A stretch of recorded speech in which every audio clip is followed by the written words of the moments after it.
En fait, pour moi, la meilleure façon de voir un film, je pense, c'est dans une salle de cinéma. Le matin ou l'après-midi, quand les salles sont presque vides, c'est toujours mes meilleurs souvenirs de cinéma. Des fois, je vais voir un bon film bien, avec beaucoup de matière, puis ça me rend heureuse aussi. Je pense qu'on devrait mettre des gardes de sécurité aux portes de la salle pour que les gens n'aient pas le droit de partir avant la fin du film.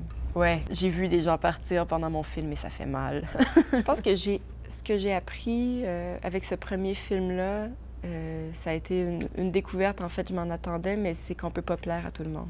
En fait, si quelqu'un faisait un film sur moi, je pense que ce serait un drame, de toute évidence. Je pense que ce serait sur une jeune femme ténébreuse qui refuse de vieillir. En fait, une question assez drôle qui m'est arrivée pendant un Q&A, c'était dans la séquence d'ouverture du film, c'est des gens qui dansent en slow motion et on m'a demandé si on dansait comme ça à Montréal. Ça m'a bien fait rire. Et j'ai répondu que non, on dansait normalement quand même, malgré tout, à Montréal. Ça, c'est drôle parce que, en fait, je pense que j'ai eu je suis pas très à l'aise avec les médias, les journalistes, tout ça, c'est très nouveau pour moi.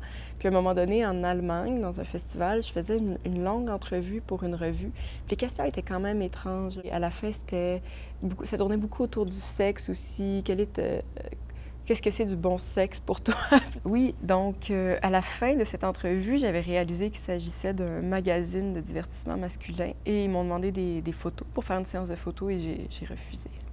En fait, cette fameuse scène de sexe de 15 minutes, on a tous trouvé ça très difficile à tourner. Les deux comédiens m'ont fait une blague, en fait, au début du tournage. Ils m'ont dit « OK, on le fait, mais tu le fais avec nous. Tu te mets tout nu avec nous. » Et j'ai refusé aussi. Au moment de le faire, pour vrai, je pense que les acteurs ont été très professionnels, très généreux. Et des bouteilles de vodka nous ont beaucoup aidés aussi. Donc, ouais, je dirais que mon arme secrète pour la direction d'acteur, ça serait la vodka. Je pense que mes acteurs me décriraient comme une maniaque control freak, vraiment. En fait, c'est comme ça qu'ils me décrivent. Ils le font déjà. Je regrette pas du tout.